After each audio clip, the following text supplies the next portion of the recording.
Hi everyone, I'm Tashina from Logical Harmony. Welcome back to my channel. Thank you so much for spending some time with me today.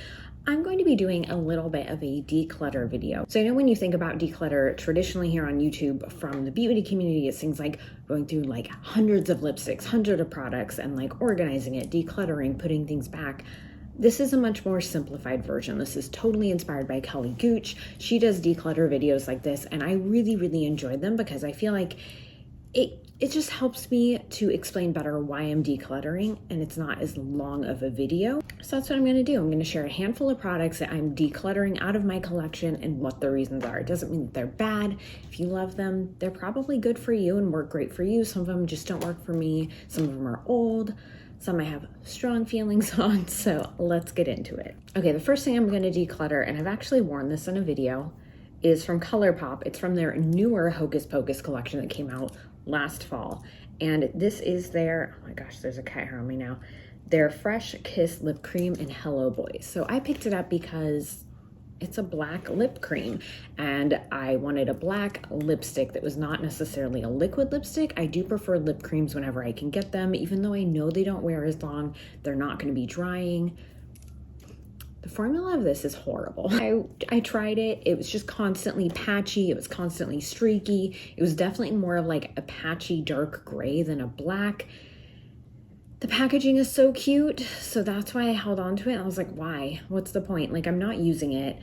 So I'm going to be getting rid of it. So with any of these products that can be like donated or given to friends, I'm going to be doing that. With some of these, it's just not very sanitary to do. So I will be tossing those. So yeah, I know you can't get it anymore. So there's not a huge point in mentioning it, but I'm thinking maybe in the fall they'll bring it back. I don't know, just don't get that. Get any other black lipstick. Get the one from Black Moon Cosmetics, get the one from Necromancy Cosmetica, get the one from Lime Crime. Like any of those three are great. That one's just, no.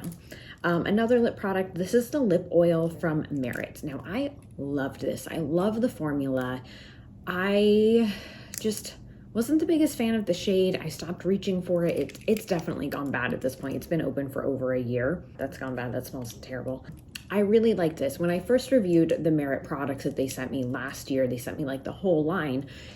This was like the standout product for me. And I feel like this is really popular on TikTok again. And honestly, for good reason. The formula of this is very nice. It's really pretty. I just didn't reach for it as much and it's expired, but I wanted to mention it because it is super good. I did use this a lot. I really liked it. I didn't ever use it up, so it wouldn't appear in an empties video and wouldn't really make sense to put in there, but I thought it was good to mention here because the formula is super good. I would definitely pick one up in a different shade. The Schmidt's Rose and Vanilla Natural Deodorant Spray. Now, Schmidt's recently launched spray deodorants. They sent me 2 of them to try out. This is the one that I used. I love Schmidt's. I've never had an issue with them like irritating my armpits, anything like that, but this irritated my armpits more than any natural deodorant that I've tried, and I'm really not sure what ingredient. I mean, the first ingredient is alcohol. It is different ingredients. I'm not sure what in this, but I had like an itchy sore in my armpit for almost 2 weeks. I couldn't wear any deodorants that whole time. If I did, my armpits would get very red and rashy and irritated. And it only happened when I used this. So I'm going to be decluttering it. Again, just because I had that response doesn't mean you would. Natural deodorants are so different for everyone. So I have found that the Sol de Janeiro deodorant is literally the only deodorant I can use since that happened that doesn't irritate my armpits. But I've had like responses to other natural deodorants where it's just for a couple of days, but this was a very bad response to this. And I feel bad saying it because I do think it's such a cool product. I think spray deodorants are something that need to happen in the cruelty-free space because a lot of people love using them and are looking for a spray deodorant. I get so many questions specifically about a cruelty-free spray deodorant. So I was really excited, and this is like very different for Schmidt's. So I looked it up into this and I've seen other people say it works great for them. So don't let my experience like impact your decision about if you're going to pick this up or not. If you've been looking for a cruelty-free spray deodorant, give it a try, see how it works for you. Just for me, this was a no, so I'm going to declutter it because I'm too nervous to use it again. I do still love Schmidt's. Like, I can't wait to go back to using their other deodorants. That one didn't work for me.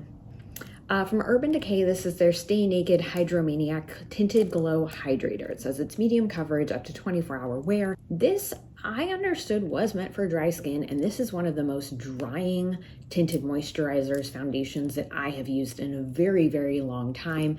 It was as drying on my skin as like a matte full coverage foundation would be. It didn't matter what I prepped my skin with. It didn't matter how I applied it. I liked the coverage. It was just so drying that within a couple of hours, my skin looked terrible. It was just not my favorite. Again, I know so many people who really love this one, but it just didn't work for me. So I'm gonna pass it on to someone and see if it'll work for them, because it's just not my thing. I just always feel bad when I talk poorly about products, but I do think it's important to be able to be honest about it too, because not everything is going to work for everyone, and that's totally okay. But yeah, this just, no, nothing about it was moisturizing to me at all. I really didn't like it. From Bliss, this is their Blockstar Invisible Daily Sunscreen. It's an SPF 30.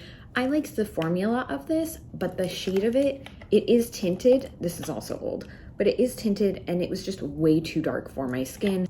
I felt like, okay, it being tinted did give you like a little coverage to the skin. It kind of smoothed everything out, but I also feel like that kind of shade is only gonna work for certain complexions, and so I wish it wasn't tinted. I liked the formula, just it's too dark for me, and it continued to oxidize and get darker once it was on my skin. So I've decided to get rid of it. And also too, because it came in only the one tint, I just didn't feel really, I didn't want to recommend it either, because I know that that wouldn't work for many people. Even though the formula was good, I really don't understand why it's tinted. Just make it clear. Just make it clear. From Milani, this is their Supercharged Brightening Under Eye Tint.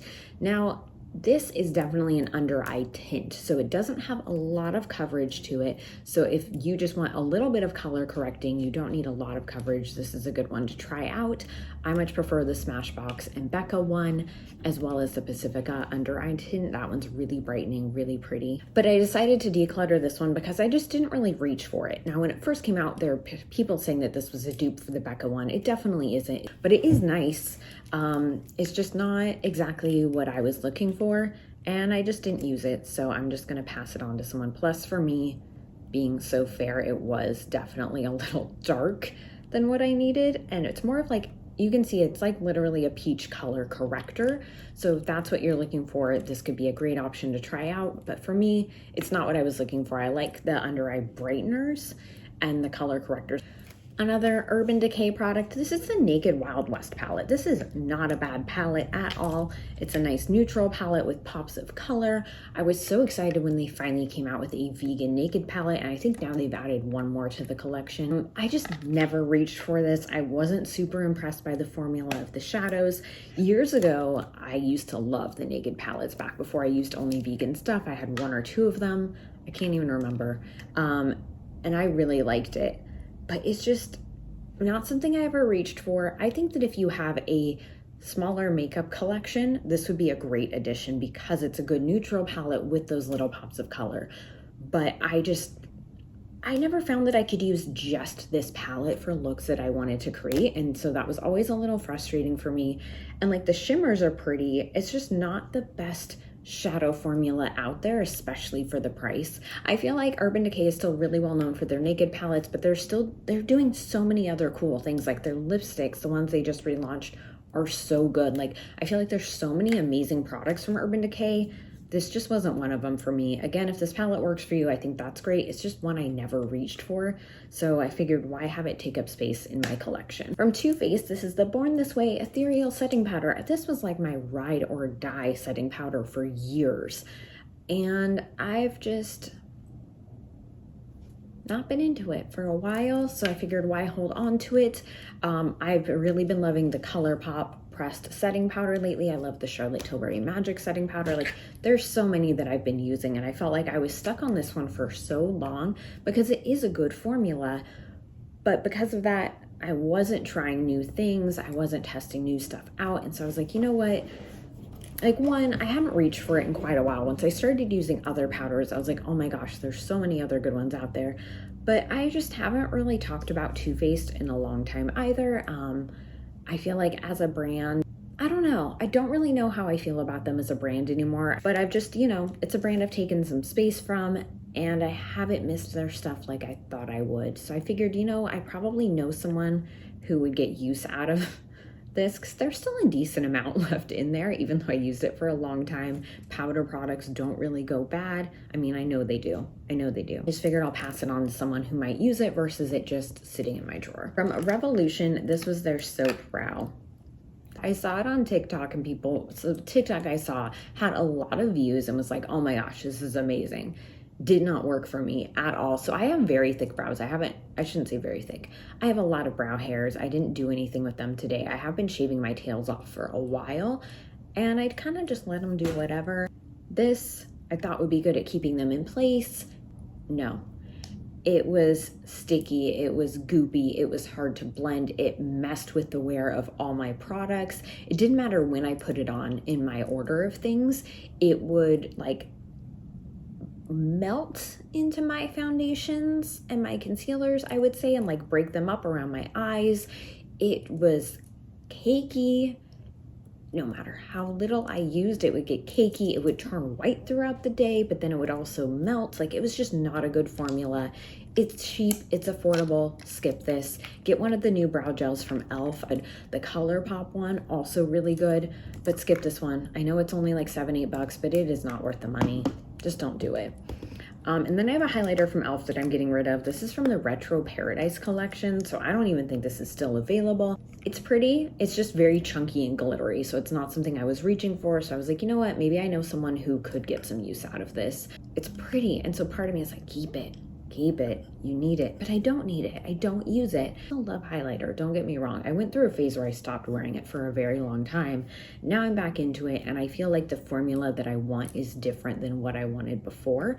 So this just wasn't cutting it, so I decided, let it go, let it live a new life. Anyway, that's the few things I'm decluttering. Let me know if you want to keep seeing videos like this. I thought it was just kind of fun because I can actually like go over different products versus like, here's all these blushes, here's what, like, I like watching those too because I like the sounds, honestly, more than anything else, and I like seeing it organized, but I don't know that they are ever actually helpful in helping me find product recommendations.